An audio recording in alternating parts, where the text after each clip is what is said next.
All right, let's get right into it. We're about to take a deep dive into one of the world's largest, most overburdened justice systems. And, believe it or not, we're also going to look at the absolutely revolutionary technology being used to try and fix it. This is a story about a crisis of epic proportions and a solution that might just be crazy enough to work.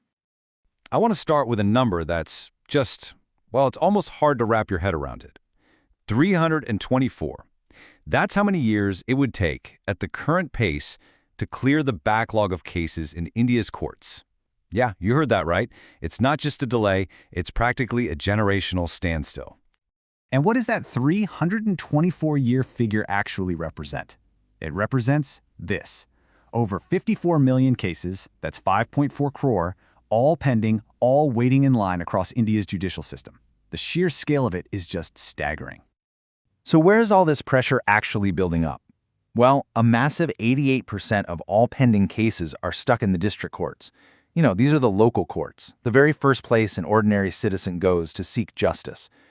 This means the system isn't just strained at the top, it's buckling right at its foundation. Okay, so you have to ask, how on earth did things get this bad? Well, these huge numbers, they aren't really the cause of the problem. They're the symptom of some really deep structural issues that have been building up for decades. Probably the single biggest issue is a severe shortage of judges. Right now, India has just 15 judges for every million citizens. To put that in perspective, the country's own law commission says they need at least 50. That's not a small gap, that's a chasm, and it's one of the core reasons the system just can't keep up. And the problem goes even deeper than that.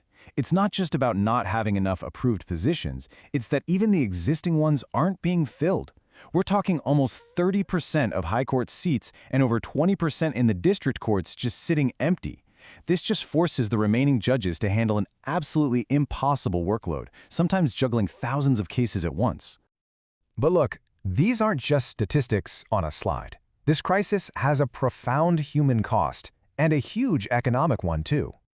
It's estimated that these judicial delays cost India over 2% of its GDP every single year. I mean, when contracts can't be enforced and business disputes drag on for ages, it just kills business confidence and scares off investment. Put simply, an inefficient court system is a direct drag on the whole economy.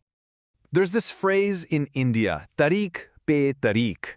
It literally means date after date, and it's become this cultural shorthand for the endless cycle of court adjournments. It perfectly captures the frustration and the loss of faith that millions feel, turning the promise of justice into this exhausting and often hopeless marathon. So when you're faced with a 324-year backlog and a real crisis of public trust, the question becomes monumental. How do you even begin to fix a system this overwhelmed?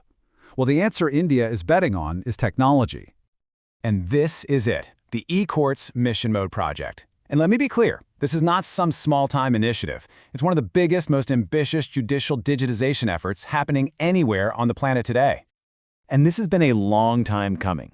The whole project actually kicked off way back in 2007, slowly building the digital foundations. But now, in its third phase, the focus has shifted big time.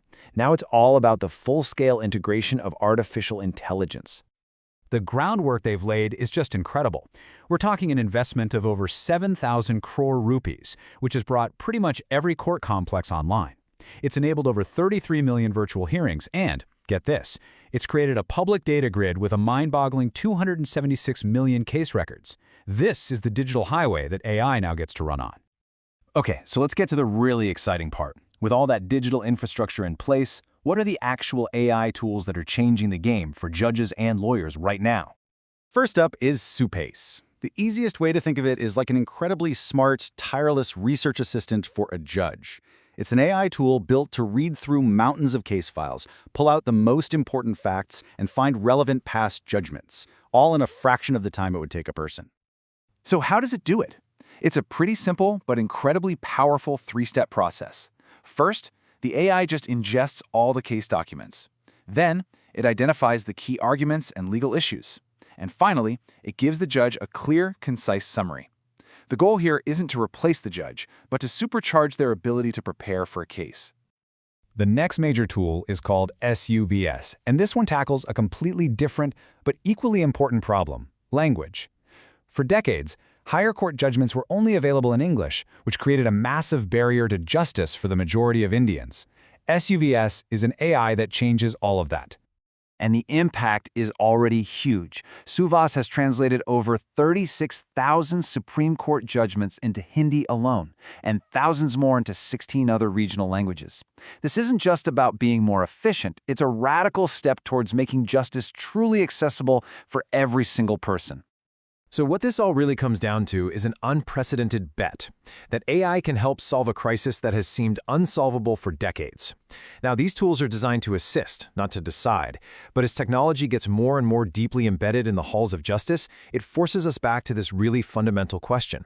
In a world of digital gavels and AI assistants, who is ultimately the final judge?